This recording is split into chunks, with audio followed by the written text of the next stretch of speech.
Hi, I'm Robert S. Kent. Here is a story about my siblings that is taken from my written history.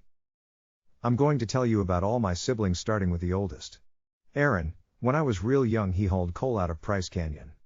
He used to take Dick and I with him when he'd go out in Price to get coal, and he always had us sick by the time we got home because we always had pie a la mode and stuff along the way that we normally didn't get to eat.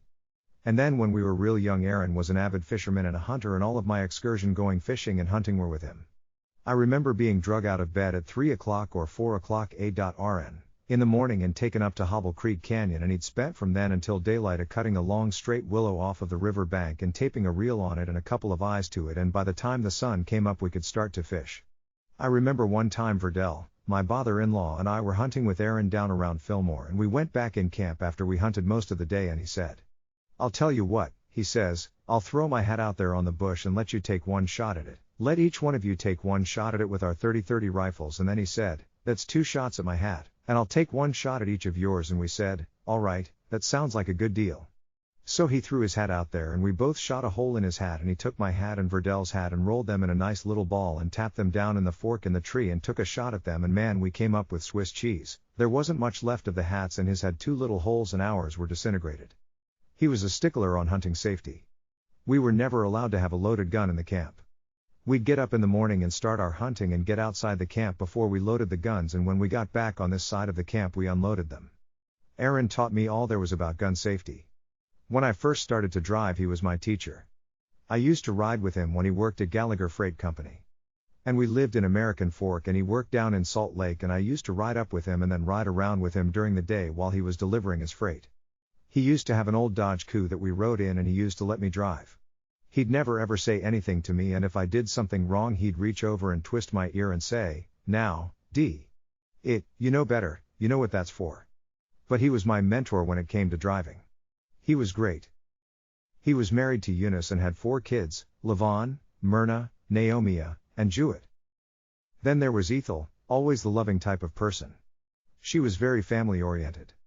I never once heard her mention there was a difference in the family. Lane fact, once when I went up to Delta to pick up furniture a lady said, "Oh, this is your half-brother." She looked up and she said, "He looks whole to me."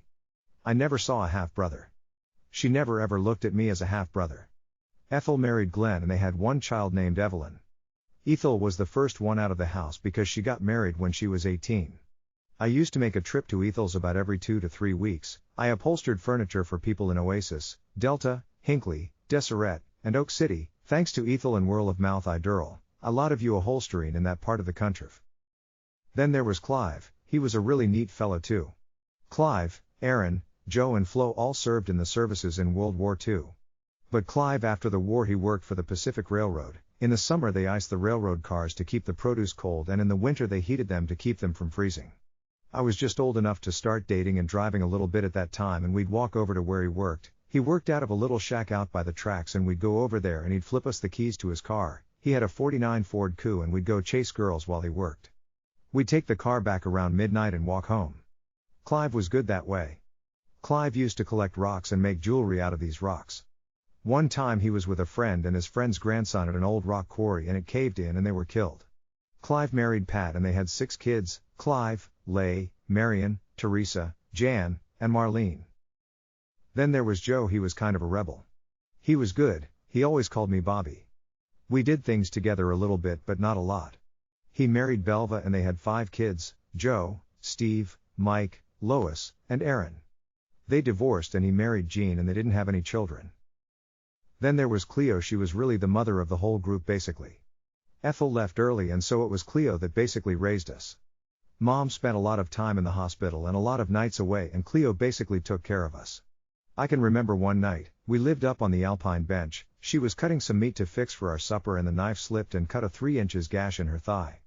Our nearest neighbor was about half a mile away and she grabbed a big hand of flour and slapped it on her thigh where she had cut herself, and she ran the half-mile to the neighbors and they took her to American Fork and had her cleaned up and sewed her up and brought her home.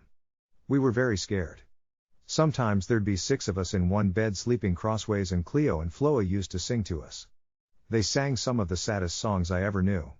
One that I remember real well was about a little rosewood casket. I would like to have the words to that song. Where we lived there wasn't street light and there wasn't electricity most of the time, so when it got dark it was dark. Cleo married Dick and had 3 kids, Lyle, Lorna, and Lynn. Then there was Floa, and she was a little different than the others. She kind of got lead away, I think, early, and she drank a little bit and she smoked a little bit. But they were all great. First car I ever owned was a '29 Chevy convertible. It was yellow with a black top. LT had side mounts with spare tires, one up on each front end fenders. It was a cute car. LT wasn't new by no means, but it was a nice little car. One night Floa and her friends took it. I didn't know they had it. They got over by Beck Hot Springs on 300 West and hit another car head on, and it buckled it right under the door and folded LT right up, and the frame set right down on the ground right under the door. The only thing I got out of my car was an air horn that I had put on it a couple of weeks prior. The rest of it was shot. Floa married Mark and had 4 kids, Janita, Kathy, Wayman, and Tracy. Then there was me. I married Jenny and had 6 kids, Sandy, Robert, Jenny, Stanley, Sarah, and Steve. 6 years after Jenny died, I married Suzanne, and she had 2 kids, Jay and Michelle. Then there was Dick. He got messed up with smoking and drinking at a real early age. He had a tough life. He had a lot of good jobs, but the drinking kind of messed him up real bad. He worked at Pioneer Furniture with me, Jack, and Art, and he worked in the frame shop. He married Carla and they got divorced, and then he married Joyce and had 6 kids, and Joyce died of a brain aneurysm. Their kids were Wayne, Daryl, Debbie, Larry, Lisa, and Scott. Betty. Art. Jack.